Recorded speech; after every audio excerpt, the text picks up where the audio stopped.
You gotta do something. You gotta do something. You gotta do something. Hi, teacher. Hello, everybody, and welcome back to the Tower of Babel podcast. My name is Rocky. I'm Lauren. And we are the co-owners here of Torre De Babel Instituto de Idiomas, which is an English institute located here in Cochabamba, Bolivia. And we use this podcast as kind of extra resources to make sure that our students have the ability to listen to native speakers speak in between themselves, to start to get an ear for it, and then to practice maybe learning some new vocab and stuff like that. Today we're doing a how long episode? Mega episode. This is a roughly 40-minute episode. We'll see if we go over, because we tend to go a little bit long on the planned time. Yeah. No, I think that this one will hit 40 minutes on the dot. And so depending on how this one feels and how this one goes, we'll just, I don't know. Things are bound to change, but they always change. Yeah. Explain it. So I actually also don't know. Why is it a mega podcast today? Why is it a big one? So this Friday, there's a feriado, and so there's going to be no classes, and so I wanted to give some people, if they had some extra time, maybe something a little bit bigger to listen to, because we're going to post this tomorrow. Right. And so they might not be able to listen to it that day, but on Friday, they should listen to this mega podcast, which is 40 minutes long. Yeah. Which gives them a lot more time. And we have a pretty interesting topic, which we also are probably going to end up talking a lot about. I feel like we can talk a lot about it. It's jobs, work, and that whole situation. Yeah, there's a lot to get into with this. Mm-hmm. Yeah. So, because we are owners here, we have a very specific view of how a business is running here, how Tower of Babel as a business is ran. Yeah. But we've also had jobs in the United States where we are definitely not the owners, but we definitely work there. Tell us a little bit about your work experience. So this is my resume, I guess, my CV. I don't know. Do you want everything? What are you asking? I guess be specific. What's your work experience? Everything. Okay. My first job was I was a busser / host / server, and it was at a little restaurant in our hometown called Beartooth Grill. And yeah, I welcomed people when they came in the door. I served them drinks, and I cleaned up the tables after they left. And every once in a while, I would be their normal server, like bring the food to them and things like that. But I was pretty young still, so I couldn't really be a server full time. So from what age to what age? Like, when did you start working? When did you stop working? I started working there, I was 14 and a half. Which is average? Which is normal? I had a job. I was the first of my friends to have a job. I've heard from other Americans that it's pretty young. But I know, I think a pretty normal age to get a job in the U.S. is 15 or 16. Yeah. 14, I also know other people who have worked at 14, and I've worked with 14-year-olds. Yeah, I as well know some 14-year-olds that are like, oh, I'm working. And is that out of necessity for the most of the time? Like, oh, I need money to help pay bills or to help do something. Why are you working at 14 and a half years old? So I'm going to answer that question. I also wanted to say really quickly that this is the first official job. I know a lot of people who have had unofficial jobs, mostly you hear about babysitting, cutting grass, doing stuff like that from 9, 10, 11, right? Yeah. I was babysitting and stuff when I was younger than that. But official jobs starting at 14 and a half. And to answer your question, no, it's not really out of necessity. Most people I know they go, oh, I want to save up to go to college. Is a very future oriented, but that's a pretty mature mindset to have at 14. Yeah. I definitely wasn't thinking about college I need money for college at 14. I think a lot of people go, I want to buy clothes. I want to buy headphones. It's a lot of personal stuff, because at that age your parents are still taking care of you, and so it's kind of the things that I want, So you want your own personal money to be able to spend on your own personal things. Yeah. Okay. And your parents don't give you that?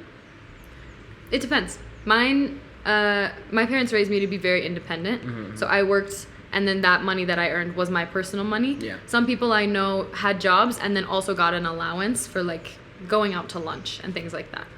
Okay. Yeah. Okay. What do you think? On average, do you think people are given money by their parents to have spending money in the U.S. from the ages of 14 to 18? I think so.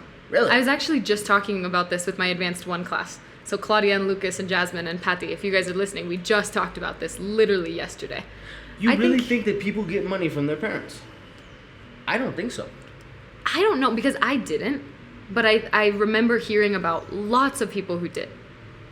I remember hearing lots of people, maybe not necessarily an allowance, but at any moment they'd be like, Mom, can I have some money? And that's a different thing. I guess that's different. I'm talking about like, hey, like, here's your money for the week. And like, here's money I'm giving you. I know one for or the two week. people who had that. But the vast majority of people do not have that. I think of they would course, just ask. Yeah. If like your parents are taking care of you when you're a child in the United States up until you're about 18, sometimes a little bit younger, but it's not like everyone is, like the parents aren't like, here you go, here's the money for the week so that you can go get lunch, so that you can go, you know, go to the mall, pay for books, go for the mall. Yeah. No. What it is if there's an expense, usually it's like, hey, Mom, Dad, I need new shoes. Or, hey, I want this thing. Hey, I would like this thing. And then your parents either choose whether or not to get it for you. Yeah. But it's not like they're giving you money or like, budget that.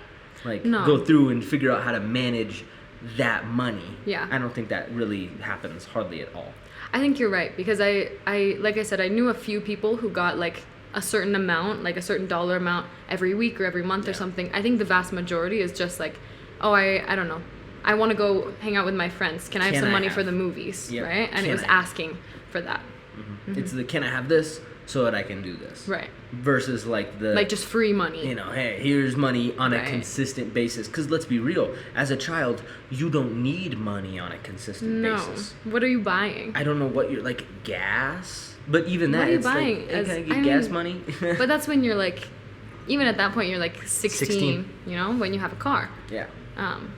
So you started working when you were 14 and a half. Yes. Then you worked at Beartooth Grill as a waiter until when? The restaurant closed down due to COVID. So 2019? I'm trying to think. I was 14 and a half. I worked there until I was a little over 16. 16 and a half. Yeah, so almost 2 years, about a year and a half. And then... and I did that like after school and on the weekends and stuff. And then COVID hit. You guys got shut down. Did you then go and get another job? What did you do? Yes. I waited immediately or like? There was about a month where I didn't work in there. And in that month, I also had COVID. So I didn't work during that time. I don't know if I ever told you this, actually. The day the restaurant shut down, a new girl had started. You did tell me that. Yeah, and I was training her. And then someone came in and was like, don't come into work tomorrow because we're closing. Crazy. Yeah. So there was about a month where I didn't work when I was like 16. And then I got a different job, and this was a more kind of a lighter job, I'll say. Okay. This was covert cleaning, which you know about. I'd say that's a more intense job. For me, it wasn't. Covert cleaning, what it was it's called a contract cleaner. And so places like Tower De Babel, places like the bank, we would go in there at night after they closed, starting at like 8 p.m., maybe 7, maybe 8, after I finished like soccer practice. We'd go in there and just clean the whole building. And so when the workers got there in the morning, it was clean. Yeah. Yeah. So that's something I want to touch on. Work life as a student, because right now you're not even an adult yet, and at this point I'm 16. Like youth work life. So you just mentioned that you did soccer practice. You had a job. Now after soccer practice, from 7 to like what time? Like 9:30. It depended on the night. Sometimes like 10. 7 to 9, 7 to 10. So 2 to 3 hours. It started at 6:30 because practice ended at 6. So it was the perfect amount of time. So you worked about 3 hours a day. Yeah, not every day. Not every day. How many days? I'd say probably 3 days a week at that point. Maybe 3 days a week.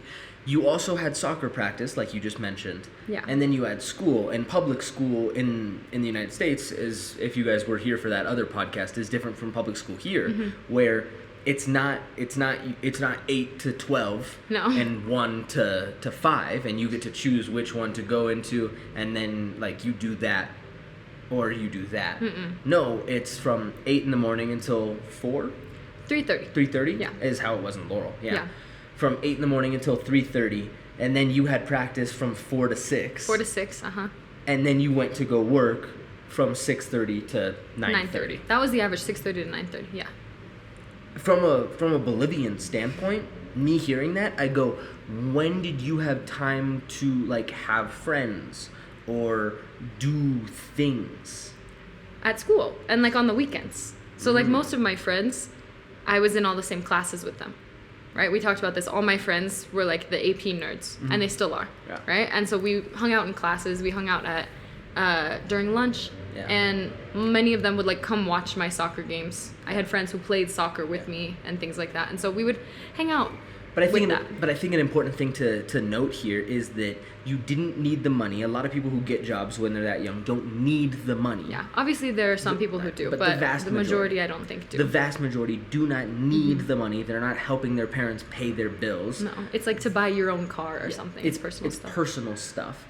And then what I'm hearing is they don't need it, but they're choosing to have a job, and it's at the sacrifice of time that they could be spending with their friends, which shows me that work when you're under 18 is more important than friends. Agree or disagree? I think so, yeah. I mean, I know a lot of my friends, like I said, I got jobs before them, but I had, I think, only 1 or 2 friends who didn't have jobs in high school. And that's because they played sports all year round. Yeah. They were consistently doing sports. And so the agreement with their parents, I'm speaking about Bailey. Yeah. The agreement with her parents was if you do 3 sports, if you do a sport in fall, winter, and spring, we'll pay for everything you need. Yeah, well, that was the agreement with my parents as well when we were in the U.S. It's either do a sport or get a job. Go get a job. Yeah. And so, like, if you're not doing a sport or you're not doing practice, go get a job. If you don't have a job, you better be doing a sport. Yeah. That's like a lot. I feel like that's very common. Of a deal. It's like you gotta do something. You gotta do something. You gotta do something. You gotta do something. You gotta do something. You ever meet somebody that don't do nothing? You ever meet somebody that don't do nothing? They don't do nothing. They don't date. They don't do drugs. They don't play checkers. They don't do nothing. How long do you like those people for? You don't. I like people a little bit of edge to them. They gotta do something. I'm gonna put that in right there. You gotta do something. What time are we at? We're about like 12 minutes in. You gotta do something. You gotta do something. You gotta do something. They'll get the reference or whatever. But the point of this is that that's a drastic difference from here. And let's move on from jobs of an adult and of a teenager. I want to say one thing before we finish. But like after this, like let's move on from that into adult life, right? Mm-hmm. But that is a drastic difference from Bolivia, where in Bolivia, if you have the choice, if it's not out of necessity, and you have the choice to either have a job or like hang out with your friends, and you like don't need the job, why on earth would you choose to work? Yeah. And because here a lot of times, not all the time, but a lot of times, people get some money from their parents to take like true fees and stuff like that. Because people are a lot more independent here, and they take public transport, and they don't have their own personal cars.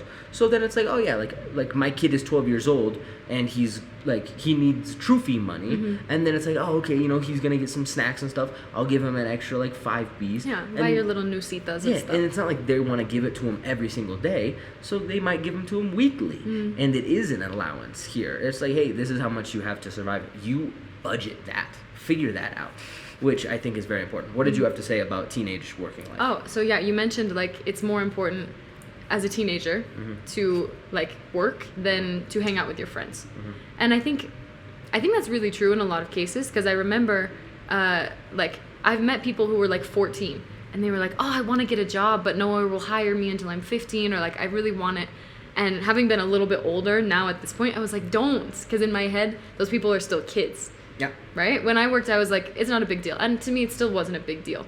But when I look at younger people, and I look at like the young people we know here, like I cannot imagine you getting a job and like clocking in, clocking out, getting direct deposit. Because it's also, to me at least, because I didn't need it, I didn't have the necessity for it, I was using it to just buy my car. Yeah. It now seems like excessive and frivolous. It was like, there was no need for that. You could, go to the pool in the summer instead of working, Well, I'm in agreement with you. And summer jobs is a whole nother thing as adolescents. And the consensus is, and I bet you'll agree with me, in the summer, because there's no school and you're over 15 years old, get a job. And a lot of, like, I know a lot of teenagers, they're not necessarily full-time jobs, but for some people it is.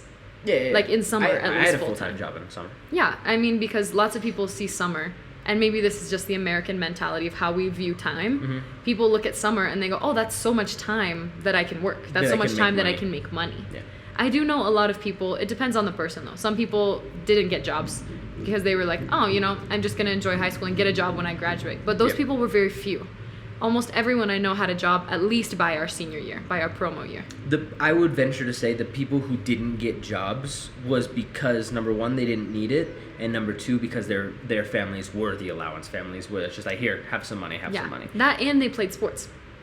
Yeah, a lot of the time. Right. Okay, let's move on from teenage jobs. Stuff. Now let's get into adult jobs. Grown-up stuff. We had an adult job. You had a couple of different adult jobs. And there, that same concept of like, okay, when you're in high school, friends are not as important as a job. And then when you get to be an adult and you have a job, it's almost pushed to the point of like family. I'm not talking about like personal family. I'm not talking about like spouses and your kids. I'm talking about like your family, your mom, your dad, your brother, your sister is now no longer as important as your job is. I actually have some. Sorry. Yeah, so like your job is more important. It takes like pretty much number one spot, because immediately what the consensus is you're gonna start working, and you don't take the general consensus for a good worker. For like corporate. Yeah, it's like general good workers is do not take a day off in the first year that you work there.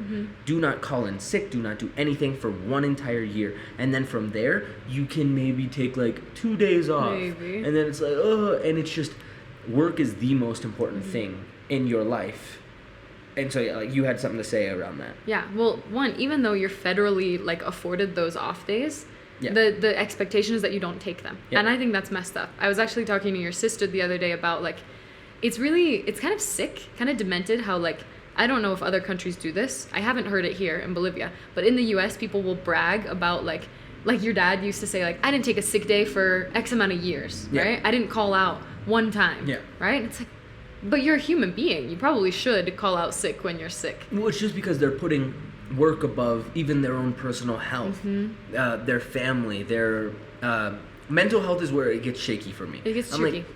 Like, okay, is mental health more important than your job? Probably not. I think it just depends on like how severe. Like, you could say like my peace is really important to me. If my peace was that important, I wouldn't have a job. Well, that's an epidemic that I think is happening now in the U.S. is because mental illness and mental health has been on such a popular rise of like everyone's talking about it. You're starting to get people who are like, no, I need a day off because I'm not. Like, because I'm stressed. I'm taking a mental health day. And employers have to be like, what? What? Like, are you kidding me? Like... I know what you mean. I think, like, it's tough because obviously, like, actual mental health exists, but on the other hand, it's like sometimes you have to do things you don't necessarily want to do. All the time. All the time you have to do that. And I talked to you about this the other day, and this is kind of a tangent of, like, I think we're in an epidemic of, especially young people on TikTok and things like that, being like, oh, well, I'm protecting my peace, right? Yeah. And by protecting their peace, they're pushing away friends and family and everything, and community and like jobs, because they're like, oh, that doesn't bring me peace. It's like, not everything that's good will bring you peace, but it'll bring you like reward through sacrifice. That's not the point. No, you're going way The other thing I was going to talk about was work tied up in identity, which is something that I noticed here. In the US, I feel like it's really common. You meet someone new. Yep. Okay? You're at, I don't know, a Halloween party. Yep. What are the first couple things you ask them? What's your name? What do you do? What do you do? Right? What do you do? Maybe where are you from? How do you know the person here or whatever? But my second question is, what do you do? It's what do you do for work, right? And I noticed something interesting here when... It's not necessarily what do you do for work. It's what do you do, period. I guess, Are you in college? Are you working? Are you starting a business? Are you just hanging around? It's I want to know what you are doing so that I can see if I'm better or not than you. Right, like if we're on the same level, if like we have mutual respect, and if like, because you're talking to someone, you're trying to see if you're like friends or whatever, right? You got to do something. But I noticed here with like my students here, when we were doing like get to know you question days, it took a long time for like what's your job or what do you do for work to come up. People would say like I'm a student and they'd offer that stuff up. Yeah. But I feel like even in the US, introducing yourself, you say like, hi, I'm Lauren, I'm a teacher. Yeah, right? that's what you're supposed to do. That's a big part of like your identity. I feel like here that came up a lot later. Like I think we've mentioned this before. I didn't realize some of my students' jobs until like a couple weeks in, just because they didn't mention it. Well, that's the thing in the U.S. They actually teach you this in business school. I didn't take it. You didn't go to business school. But in business school, because a large part of it is like marketing and getting to know people and relationships and stuff like that. And what you're supposed to do is you're supposed to say your name, your occupation, and then your experience. In that order is how you're supposed to introduce yourself. Does networking stuff? Yeah, like networking stuff. Okay, which is a little different. But that's how you can gain people's respect and trust is what you're supposed to do. Hi, my name's Rocky Guerrero. I run an English institute that has been going on for half a dozen years, right? Okay, 6 years. It's just like you're supposed to say it in a way that makes you up. Like it makes you proud. Half a dozen sounds like more than 6, even though it's the same. Exactly. And so with that, like with what you were saying, when people are meeting people here, it's a lot of times where are you from? Because they want to know like what zone are you from? Yeah. Like if you say, oh, I'm from Cochabamba, then they're like, okay, what zone, right? Are you from Quiacoyo? Are you from Sacaba? Are you were you born in Tiquipaya? Like, where are you from? Because that helps me get to know you as a person. Whereas your job in the U.S. shows so much about you. If you're like, oh, I work at Burger King, then it's just like, oh, you're choosing to work at Burger King, right? Right. Like you're choosing to go, oh yeah, I want to work at Burger King. Yeah, and I think it's also kind of like, since you mentioned that, it made me think of, I think when you tell your job to someone in the U.S., when you say, oh yeah, I do this for a living, then it requires some kind of explanation, right? Like, I don't know. For example, I work at Burger King because I'm in college, right? Like it's getting me through college. Or I'm a teacher and I love it, right? And this is my career because I studied teaching or something like that, right? And so it's something like it almost requires an explanation. And I have noticed that thing about like where are you from? Some of my students will say like, I was born in Cochabamba, but my family's from Beni, so we go visit Beni. And people are like, I know Beni. I I have family there. It's pretty there. What do you like about that? And it's a lot more geographical, and that might be because people like are very loyal to like their zones here, their provinces, their departments. And the culture is very different. Just in between like Sacaba and Quiacoyo are completely different. Yeah. Like they're just completely different. And versus Tiquipaya. Yeah, Tiquipaya, Zona Azul, like everything is just so drastically different. Yeah.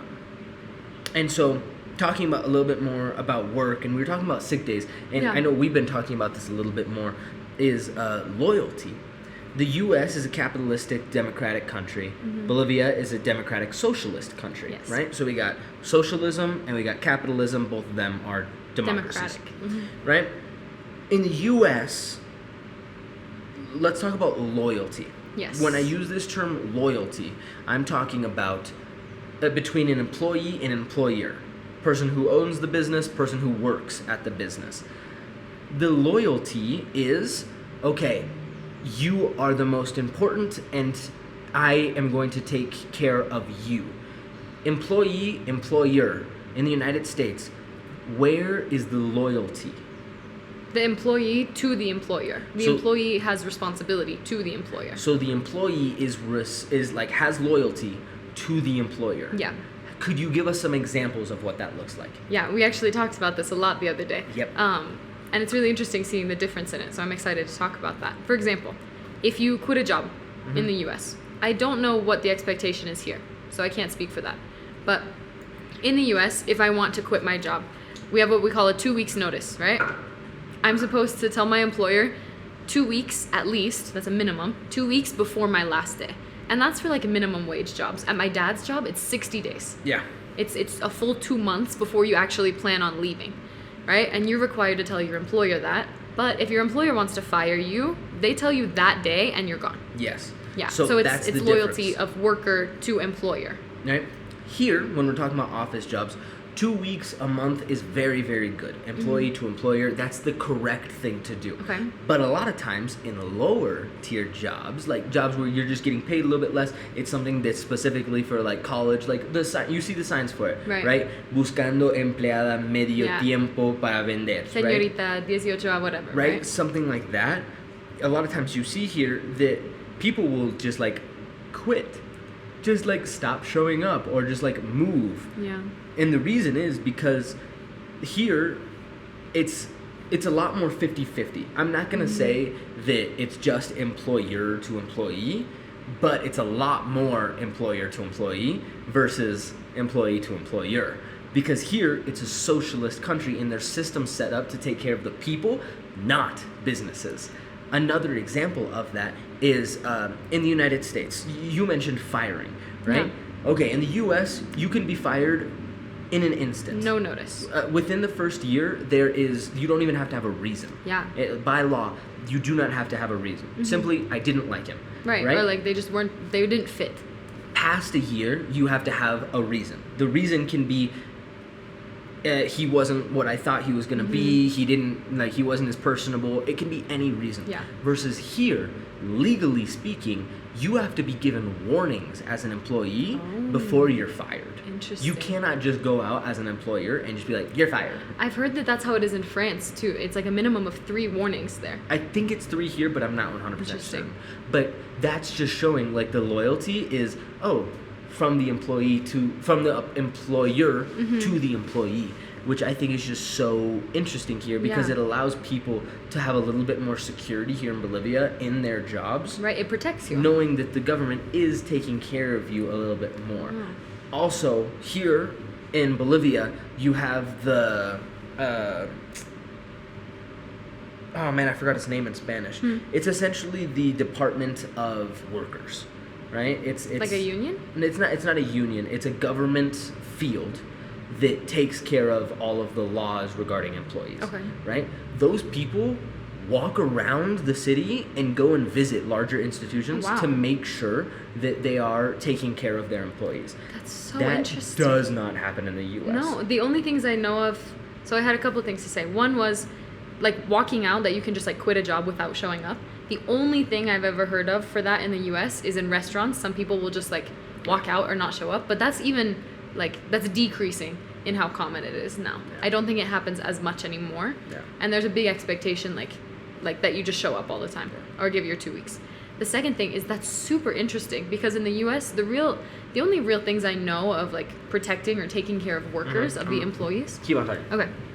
Are OSHA, which is for, like, construction workers, for, like, their physical safety. Yep. Right? Just so that they don't get hurt or anything on the job.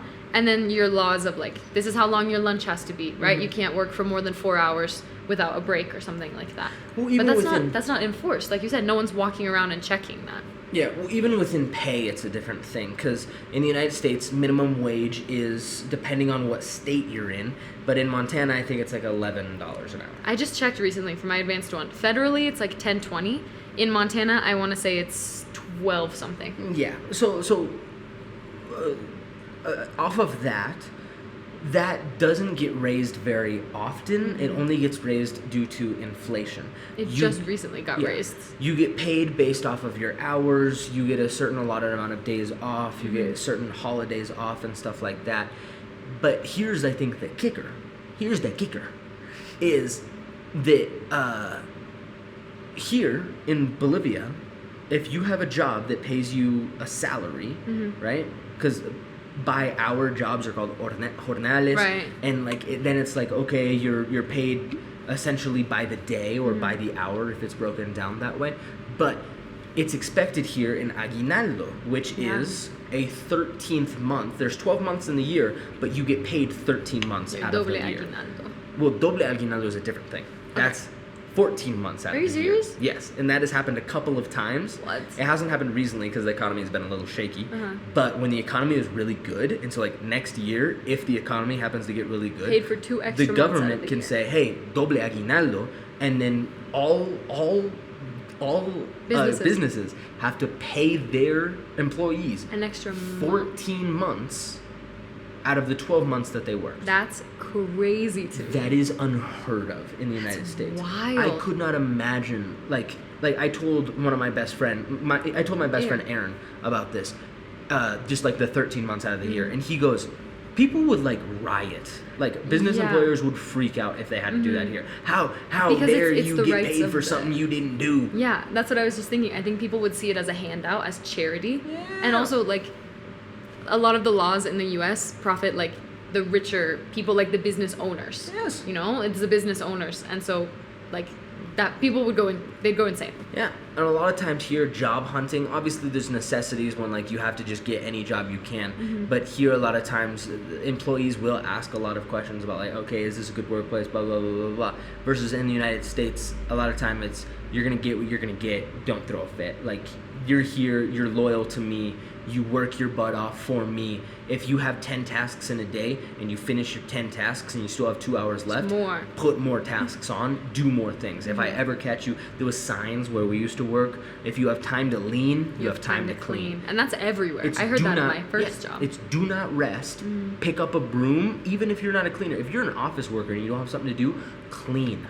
Yeah, well, and you even hear like time theft, which is very real, but like, so time theft is like the concept of like you're stealing time from the company. Yep. Right? Because you're on the clock, you're technically working, but you're not working. Maybe you're, I don't know, chatting by the water fountain or something. Taking a personal phone call. Yeah.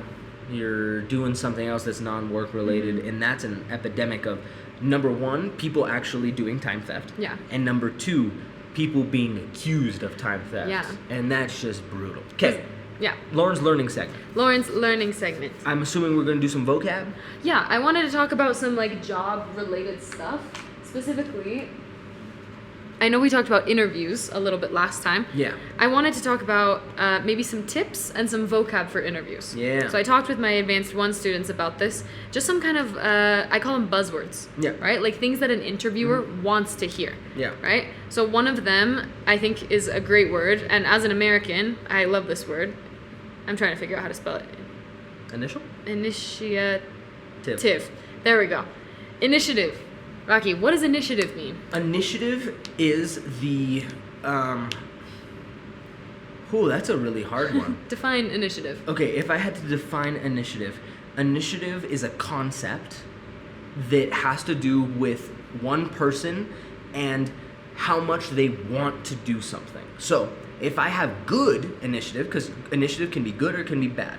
A good initiative is like, I want to work and I'm going to find stuff to do and I'm always going to be busy. Versus like a bad initiative could be like a bad work ethic where it's just like, I only do things when somebody tells me to do it. So would you say that kind of person has initiative or doesn't have initiative? A bad worker does not have initiative. They're not looking for things to do. They're just waiting around. Yeah.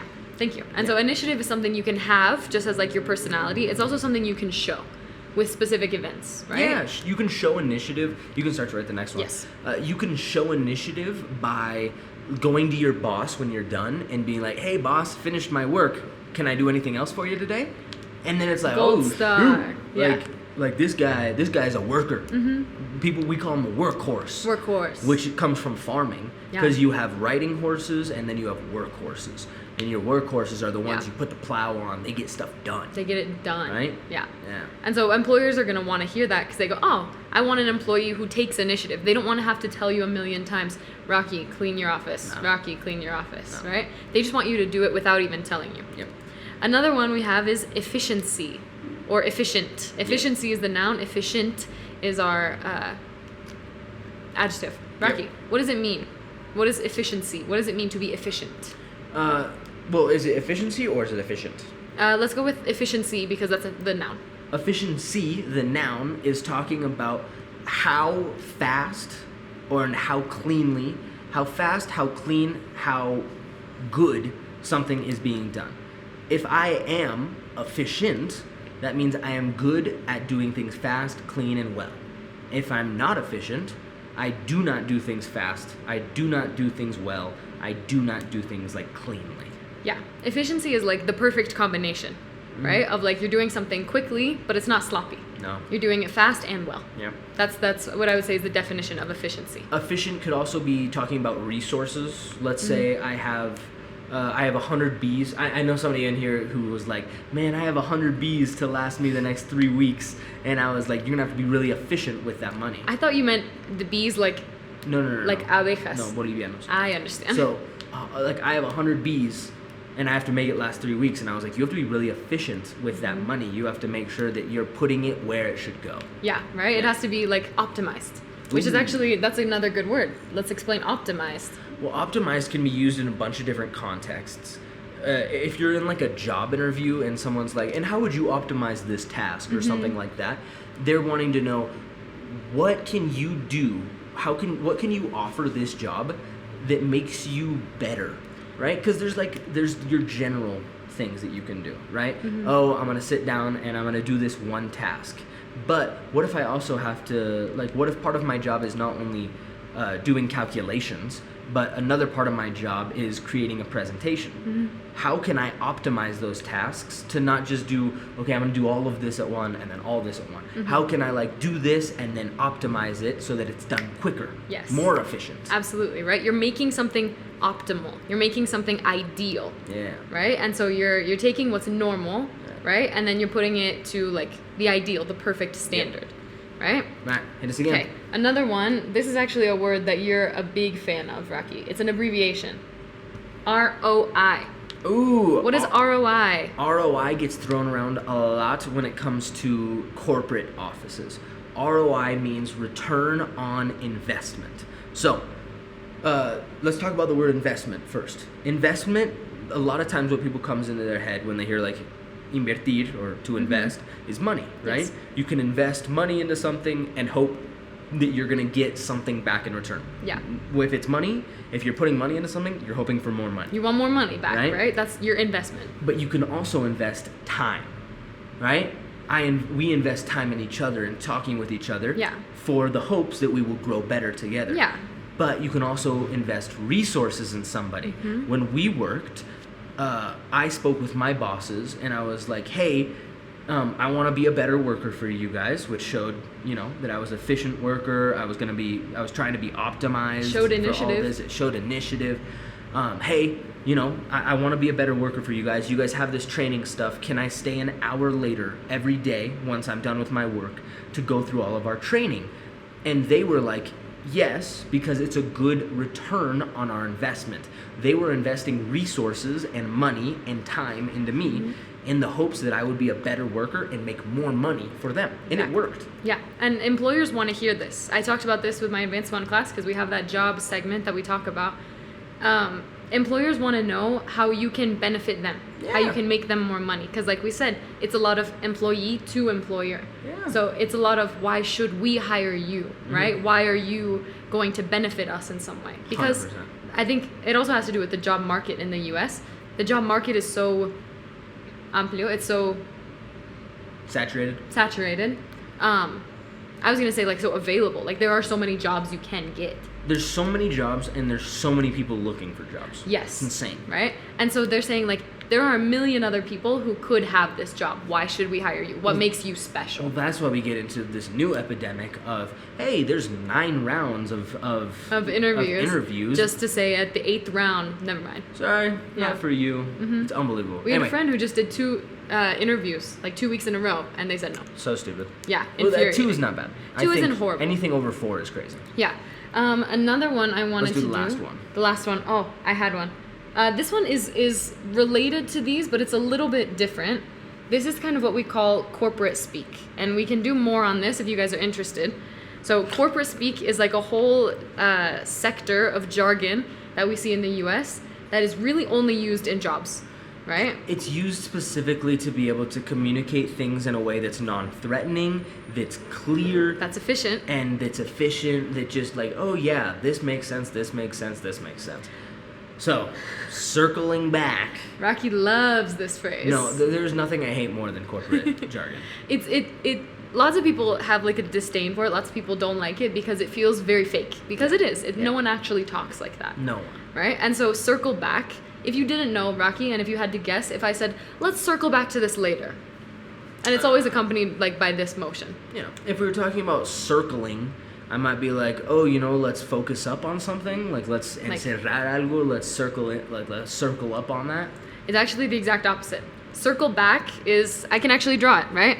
Let's say this is like the topic we're talking about. I go, okay, let's circle back to that later, right? Yes. So we're talking about something, and we're going to go do something else. We're going to talk about or focus on something else, and then come back to that eventually. Yeah. And there are a million words that are similar to this. Or if you're at a topic and you left something in the past, you can say, circling back to what we were talking about earlier. Absolutely. And so like a lot of times it's used on emails to be like, hey, remember what we talked about a week ago? Circling back to our conversation about employee time zones. Yeah. We need to make sure that everyone's working at the same time, even though everyone's at different time zones. Like, it's a way to non-threateningly bring up something that you already brought up. Yeah. Because a lot of times in corporate offices, you get like beef.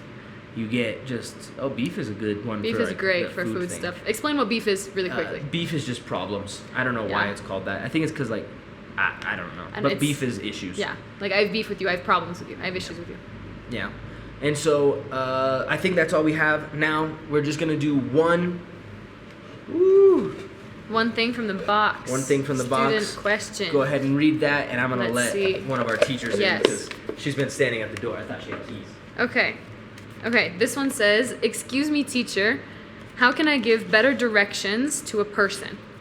And so I'm assuming this refers to like directions to get somewhere.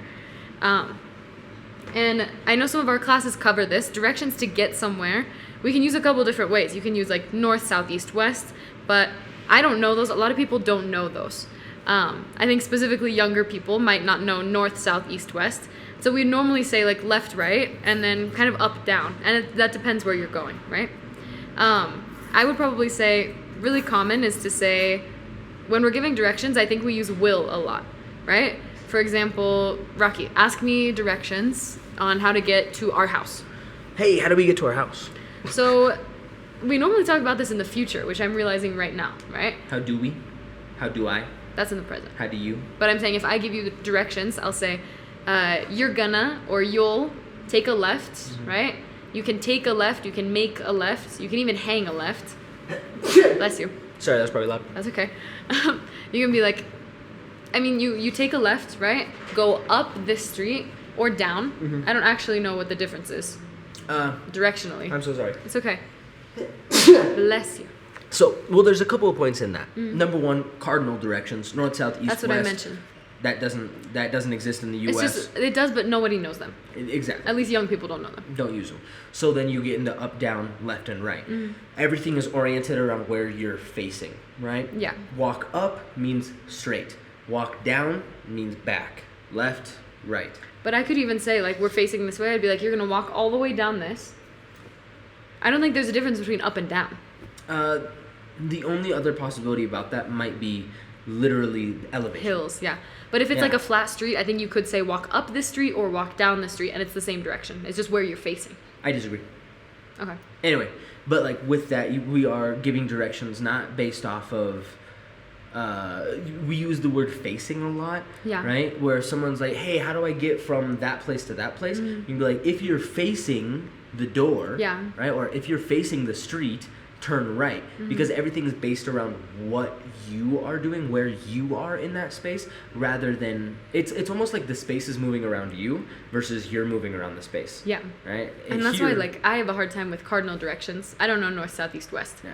Right? It's difficult, but it's all like you have to orient yourself based on where you're looking. Yeah, but I grew up here, and so I'm used to cardinal directions. If so, somebody is like, yeah, go left and right, then left and right.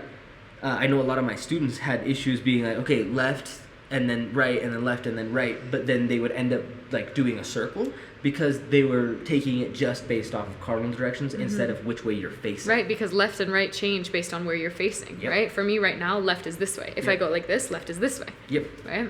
And so that's something difficult because here, north, south, east, and west are fijos. They're set in stone. They stay the same, So then you're like, go north for 2 blocks, then turn left. Turn west a block. Like, it's a lot easier. Which is really interesting. But yeah, so to answer the question, how to give better directions to people, in English, I would say we always use left and right.